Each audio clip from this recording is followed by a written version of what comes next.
Hello, ఈరోజు అయితే నేను మా అమ్మ లైవ్ ఫిష్ని ఎలా క్లీన్ చేసి కట్ చేస్తుందో చూపిస్తాను రండి. ముందుగా చేపను తీసుకొని కొంచెం పొయ్యిలో ఉంటుంది కదండి బూడిద అనేది. ఇప్పుడు చాలామందికి అవనేది తెలీదు. సో మనం పొయ్యి మంటే ఇక వచ్చింది బూడిద అంటారు. సో దాన్ని తీసుకొని కొంచెం ఇట్లా రఫ్గా ఉన్న బండకేసి ఇలా రబ్ చేస్తూ ఉంటే చేప మీద ఉన్న పులుసు అనేది చాలా ఈజీగా వస్తుంది. మన అమ్మమ్మల కాలంలో అయితే అందరూ ఇలానే క్లీన్ చేసుకునే వాళ్ళు. ఇప్పుడు కొంతమంది అయితే జస్ట్ సాల్ట్తో మాత్రమే క్లీన్ చేస్తున్నారు. ఆ తర్వాత ఇలా చేపకున్న సైడ్స్ ఉంటాయి కదా, అవన్నీ కట్ చేసుకొని ఆ తర్వాత తల ఇవన్నీ అలా మా అమ్మ అయితే క్లీన్ చేస్తుంది, చూసేయండి.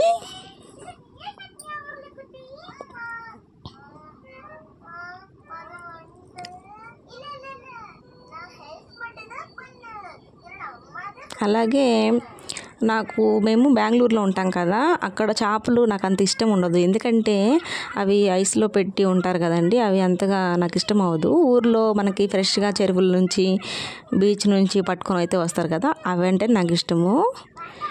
ఇంతకీ దీనిపై మీరేమంటారో కామెంట్ చేయండి. అలాగే వీడియో నచ్చితే please like, share and subscribe. Bye bye.